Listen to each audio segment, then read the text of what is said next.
My number one mistake when getting into the journaling practice was overconsumption in materials. When I first found out about the whole journaling community, I found myself very, very excited about the buying process of getting pens and notebooks and binders and all these different things.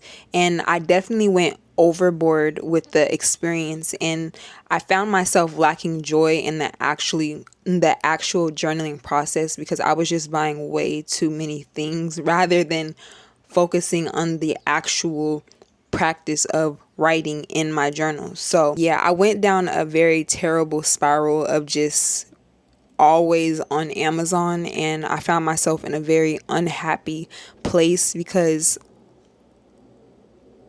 kind of turned into an addiction, and it was no longer about journaling. It was literally just about buying things, and it became a very toxic cycle that I'm finally out of now. But it is definitely my number one mistake not to do when entering the journal community practice. That brings me to my second mistake, which is way too many things going on within your system. Like, I know when we start watching the whole ecosystem videos, we get really excited and we get really passionate about all these different journals that people have. But especially when we're first starting off, if we already haven't established a practice with one journal, it is going to be extremely hard to keep up with all these different journals that we are accumulating. So we kind of have to slow our roll and not bite off more than what we can chew. Speaking to myself first and foremost, because let me tell you, the Hobonichi cousin, like the daily pages, are already enough. Like, if you're just getting started, the cousin is enough to start off with. So yeah, that is my second mistake. Don't start too many journals and then you end up in overwhelm, and then you fall behind, and then you end up needing to buy another journal just to, it's too much. Just do less, okay? So yeah. So that brings me to my third mistake when I started journaling, which was over romanticizing the journaling practice. Like, that is such a big thing. Like, when we watch all of these videos, people are setting up their coffee and they're lighting the candle and all these different things, which are great and we can do. But when we get so caught up mentally in like the aesthetic aspect of doing the practice, we forget that actually filling up these pages is a sort of discipline that you have to commit to with yourself in order to get it done. So it's not always going to be this, like, I mean, you can make it that, but it's not always going to be that. And we have to be realistic with ourselves when, starting a planner, or else we'll never be able to truly finish one. And so that brings me to my fourth mistake when starting journaling, which was over perfection.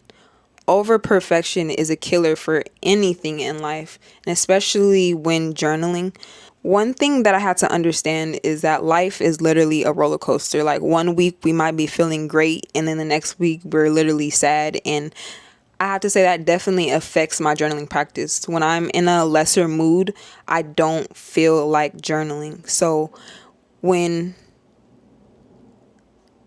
I still know I want to journal, but you have to let go of that. Every page has to look like this beautiful spread, and everything is super cohesive and just absolutely perfect and elaborate. Like, that's not realistic sometimes. Sometimes you have to meet your journal with where your life is. And sometimes for me, that requires just literally putting a sticker on the page.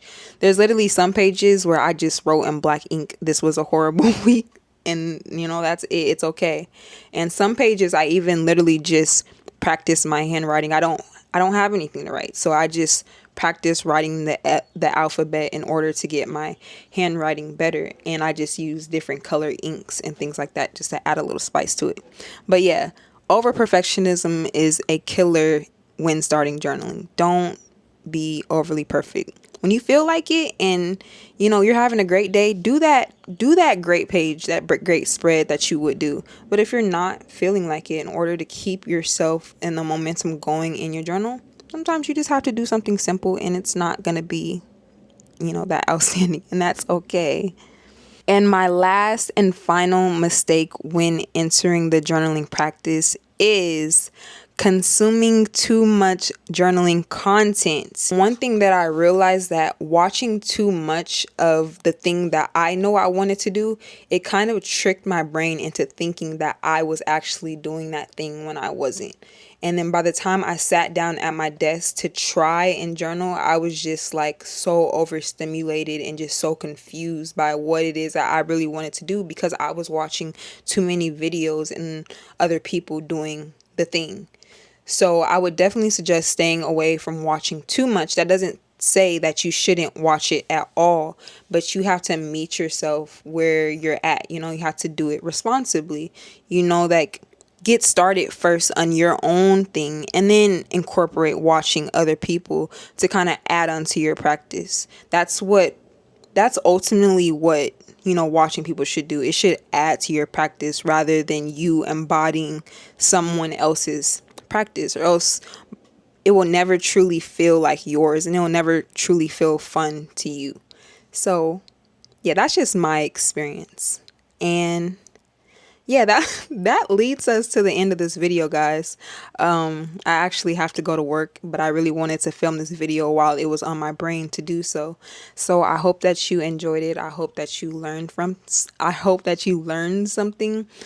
from it and take away from it. And yeah, don't forget to have a great day.